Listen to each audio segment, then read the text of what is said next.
Welcome to Taking Action. I'm Chris Colombo. With me is Anthony Conover. And we're going to recap week 5. And then we're going to our picks for week 6. I am in the Amalfi Coast in Italy. It was important to me. So we went through a lot of hardship to be able to deliver this show to you today. And because I appreciate you. Come on, let's go. All righty, let's start in week 5 on the recap. 49ers at the Rams. That spread was 5.5. Rams were favorited. And the 49ers get a little bit of an upset victory in that one, 26-23. Played a good game, actually went into overtime. The 49ers get a 26-23 victory in that one. Rams were the 5.5 point favorite. Game went into overtime. Ended up squeaking it out anyway. That's even with a lot of the injuries that the 49ers had, but Sean McVay is not good against the 49ers. So that trend continues. That line was 8.5 points off. Those of you that paid attention to me, and you should first write what you think your line should be. And the variables that you get there, that's how you start the handicap. And there is no ridiculous thing as a handicap, and you never know what combination of things that could work for you or the niche you find. Okay, so that was 8.5 points off that line. All right, next. The Vikings at the Browns. I put that in air quotes because this game was in London. Vikings were a 3.5 point favorite, and they end up covering 21-17. Obviously, the big one out of this is that Dylan Gabriel made his first career NFL start for the Browns, replacing Joe Flacco, who they also just traded today to the Bengals. But yeah, Vikings go on a game-winning drive. Carson Wentz coming up clutch for him in London. They're undefeated in London, 5-0 now. The Vikings. Yes. The line was pretty close. So whatever artificial intelligence is doing in London seemed to be pretty close on their lines. Yeah. Okay, only 0.5 point off. That hook. Go ahead. This time the hook worked for you. Sometimes it works against you. Yes, it does. The Dolphins at the Panthers. Dolphins were 1.5 point favorites in that one. Panthers end up getting the victory, though, 27-24. Big comeback in this one. I believe going into halftime, the Dolphins were up 17-0, and the Panthers roared back, no pun intended, in the second half there, and I'm getting a nice victory. Home team underdog stood up. Line was off 5.5 points. Next. Cowboys at the Jets. Cowboys were a 2.5 point favorite. They end up getting the 37-22 victory in that one. The Aaron Glenn era is off to a bad start. The Jets are 0-5 to begin the season, the only team in the NFL without a win. And Dak, listen, no matter what you think about him, playing like an MVP so far. Line was 10.5 points off. Not pretty accurate. Go ahead. Raiders at the Colts. The Colts were 6.5 points favorites in this one, and well, it was never really in doubt. They get a 40-6 victory over the Raiders. Geno Smith continues to struggle, and the Colts keep chugging along. Jonathan Taylor had 3 touchdowns in this game. Michael Pittman had a touchdown in this game. So they're kind of clicking on everything. I would say that was off by a good 32.5. Just a little bit. The Broncos at the Eagles. My pick of the week. I didn't see the game. I still haven't saw the game. I'm here in the Amalfi Coast in Italy. Go ahead. Yeah, that was the pick of the week. Broncos at the Eagles. Eagles were 4.5 point favorites. Broncos get the 21-17 victory. Just a big fourth quarter comeback. Of course, Broncos were 1-114 when trailing by 14 points in the fourth quarter in their history. This was the unfortunate second time that they ended up winning one of those games. Eagles just stalled out. Broncos went down, scored a couple touchdowns. They end up going for 2 to make it an 18-17 game. Eagles got the ball back. Looked like they were going to, put together a good drive. But on a 4th and 2, they get an illegal motion, which wiped out a 35-yard pass from Jalen Hurts. They end up punting. Broncos went down, kicked the field goal, making it 21-17. Didn't really leave too much time for the Eagles. So they were a victim of bad luck. Yeah, you're up 14 in the fourth quarter. You're feeling good, and then doesn't matter. We lost. Good luck, bad luck, any luck, we lost. Go ahead next. That would be the Giants at the Saints. Saints were 1.5-point favorites in that one, and they end up getting a 26-14 win. First win for Spencer Rattler in his career. He was 0-10 before that. Giants, another game, kind of started off looking good, and then a lot of turnovers. Jackson Dart fumbled, threw an interception. Scatterboo with the fumble as well for the Giants. So a lot of turnovers in that. I gotta say, excuse me, I got a little jet lag. I have to say one thing though. I'm very, very surprised that the Saints scored 26 points against that front four. Yeah, I thought Rattler, and they didn't even get a sack in the game, if I remember correctly, which is even more surprising. Well, offensive line did their job. Yeah. Okay, next one. Texans at the Ravens. Ravens were a 1.5-point favorite. They lost 44-10. Yeah, they're it's just not good over there in Baltimore. The defense. About any bulls that pet the Ravens, they got didn't have any bulls.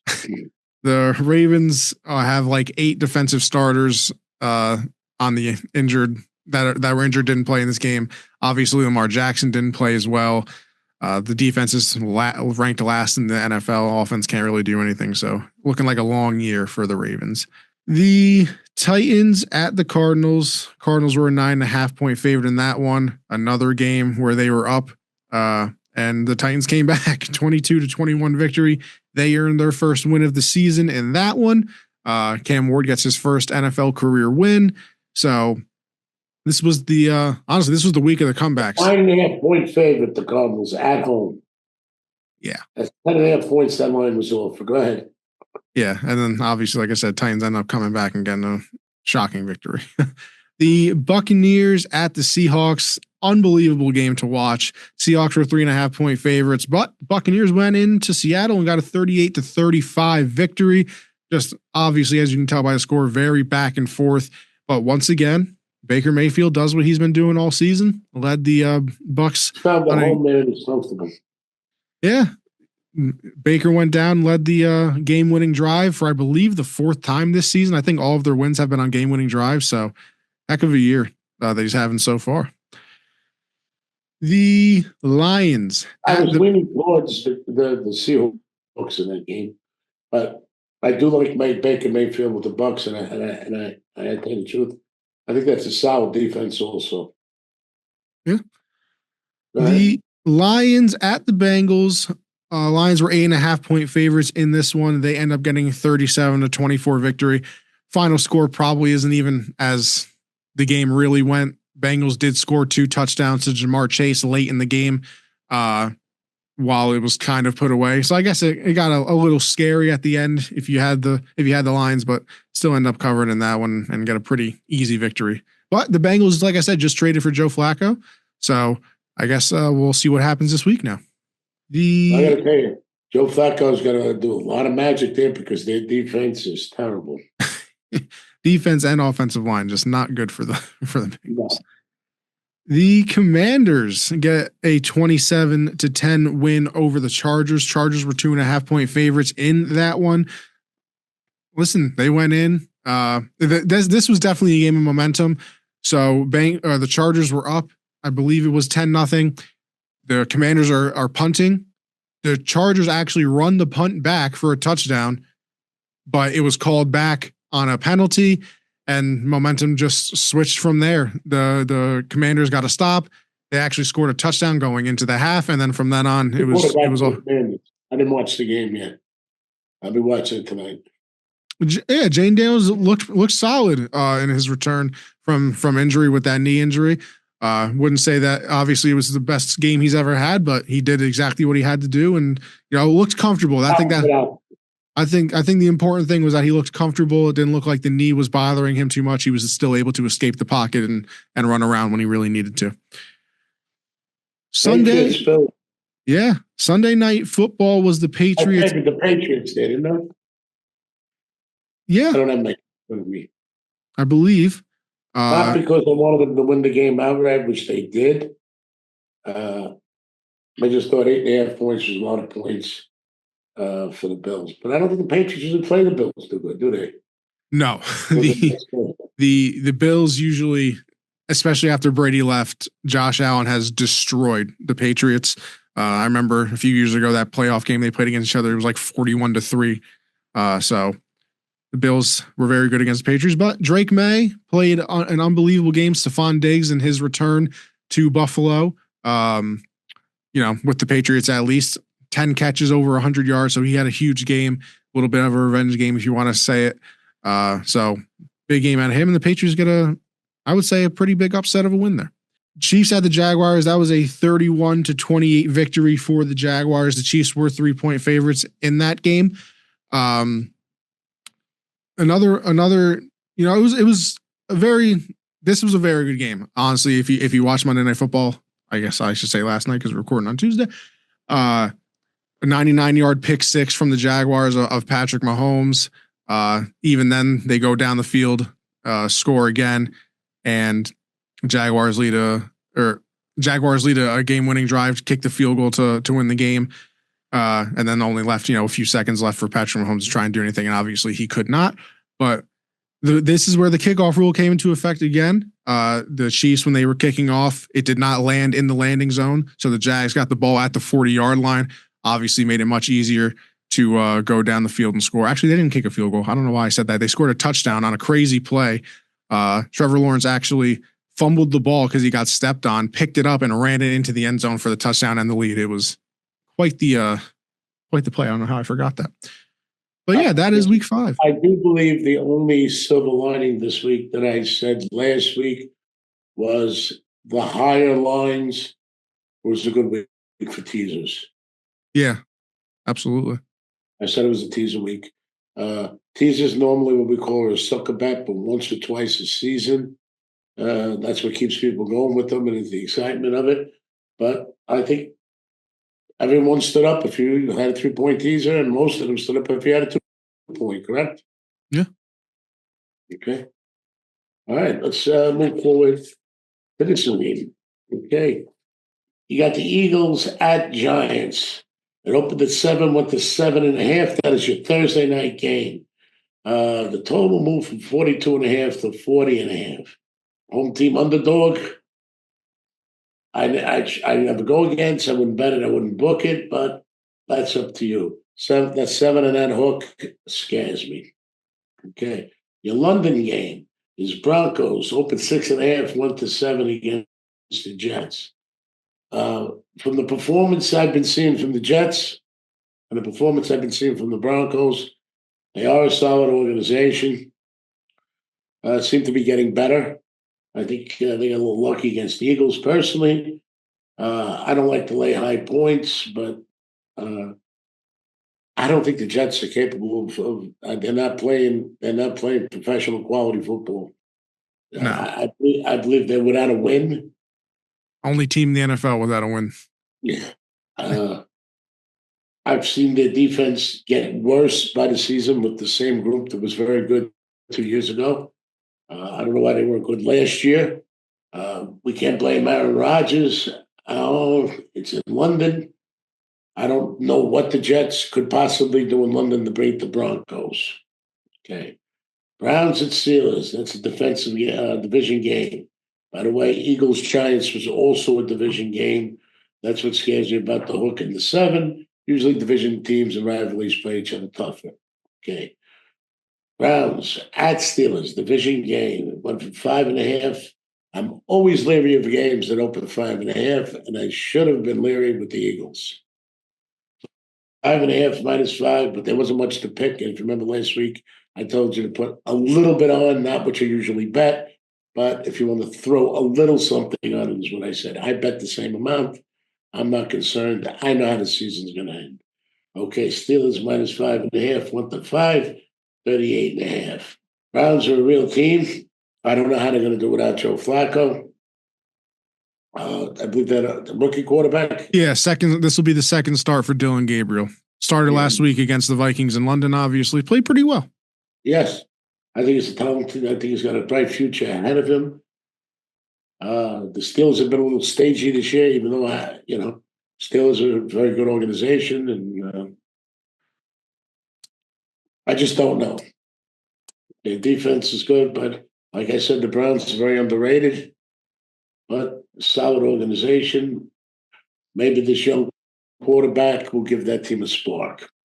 Okay, Cardinals and Colts. Colts up at 3.5, went to 6.5. 47.5 is the thing. I favor the Cardinals in that game. I don't believe that the Colts are 6.5 over the Cardinals. That's strictly going by the line. Would you agree? Yeah, I mean, I think this is a lot of people looking at what happened the previous week. Cardinals obviously lost to the Titans, so I think everybody's going against them. But I think they're a better team than what people think they could be. Drop a game, I would rather drop it to a bad team. And I don't think the Colts have beaten anybody really good, have they? Not when you look at their schedule. I mean, they lost to the Rams, who I think is the one good team that I think everybody would agree is actually a real team. Of course, Rams are a real team. Matter of fact, well, this is not hard to beat. Rams up at 4.5, went to 7.5 against the Ravens. Went from 47.5 to 44.5. Sounds like they don't think the Ravens are going to score. That hook scares me. Well, let me tell you something. The Ravens have been losing big. I was going to say too. I don't mix it up in those kind of games, but those of you out there that don't mind laying the wood, and there are people that do that. I do not. So I don't even think that's going to be a good game to watch. Okay. Seahawks at Jaguars. Jaguars opened up 1-5. They went to pick them, and the total was 44.5 to 46.5. I agree with that move on the total, by the way. Jaguars are playing solid ball, but I believe the Seahawks are a better team. Let's see how they do. I favor the Seahawks. It is not going to be my bet, but I favor the Seahawks. Cowboys -3.5 at Panthers. Panthers, the line stayed. Panthers total up to 47.5, went to 49.5. I guess they're considering the Panthers can score now. I always like home team underdog.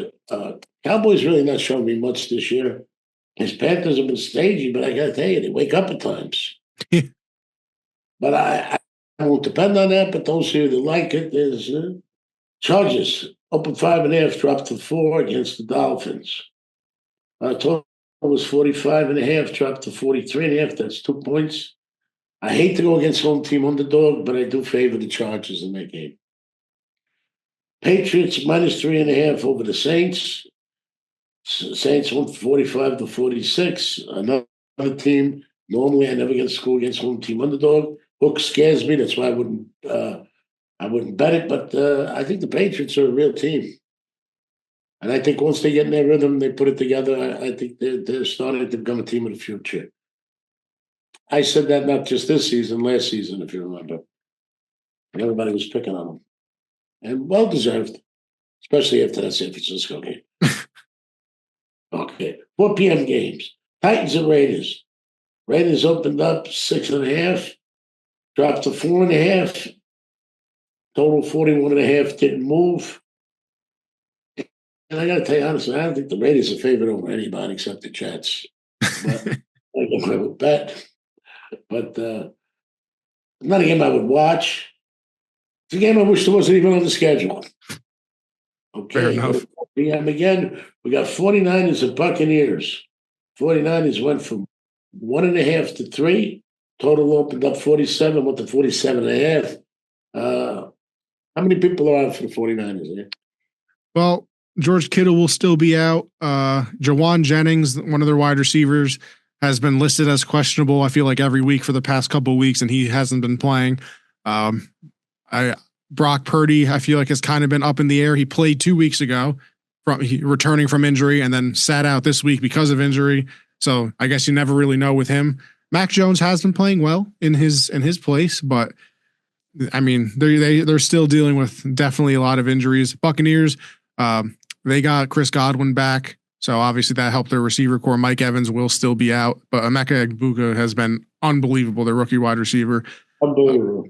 I mean, Bucky Irving, he was also out this past week. They're running back. So I believe it would be Rachaad White again, who was their guy before Bucky got there. So dealing with some things on both sides, but Buccaneers are definitely the healthier team. Green is still within my comfort zone. Just, I allow 3 points for a home team favorite, home team, and basically they're saying it's pick them according to the way I do my lines. NFL used to do it the same way. I cannot speak for artificial intelligence.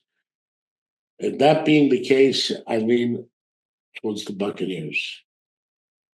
Okay, Bengals at Packers. Packers opened up 13.5, went to 14. And Joe Flacco is going to be starting for them, right? Yeah, I mean, I would imagine they traded for him, so I assume they would put him in right away. I don't think he'll have a hard time adjusting to any offense. I think he's been in 5 different teams now. I mean, yeah, Ravens, Colts, Browns. Trying to remember if he went other places. I can't remember, but at least 3. I'll tell you something. He's a professional. I mean, he's hard 41. to determine that variable, what exactly is going to happen. Packers are a very good team. I think they should be clicking more than they have. So I'm interested. I'll tell you the truth.